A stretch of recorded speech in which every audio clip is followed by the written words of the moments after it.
Kepolisian Makassar memburu para pelaku tawuran dan pembakaran rumah saat tawuran dua kelompok warga di Kecamatan Talo, Kota Makassar, Sulawesi Selatan. Polisi telah mengidentifikasi para pelaku dan memasukkan mereka dalam daftar pencarian orang. Penjagaan di lokasi tawuran antar warga Kampung Sapiria dan Lorong Borta di Kecamatan Talo, Kota Makassar, Sulawesi Selatan masih diperketat.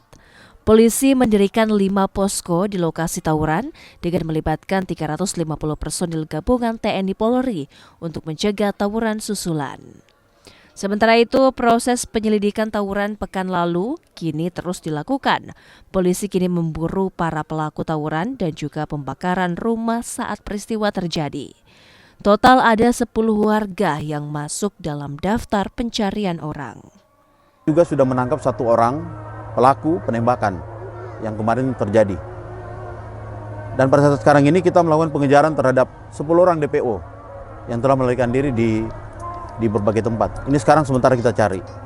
Sesuai dengan perintah Bapak Kapolda bahwa tidak ada satupun pelaku kejahatan bisa enak tidur atau bisa enak hidup di Sulawesi Selatan ini. Jadi kemanapun larinya akan kita kejar, kemanapun larinya akan kita kejar. Kemudian yang berkaitan dengan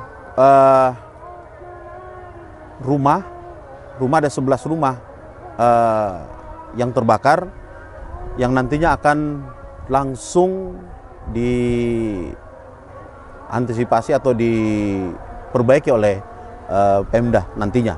Ini akan kita berkoordinasi dengan Bapak Wali Kota, dengan stakeholder yang ada di sini. Polisi sebelumnya telah menangkap 1 orang diduga sebagai pelaku penembakan terhadap warga hingga meninggal dunia.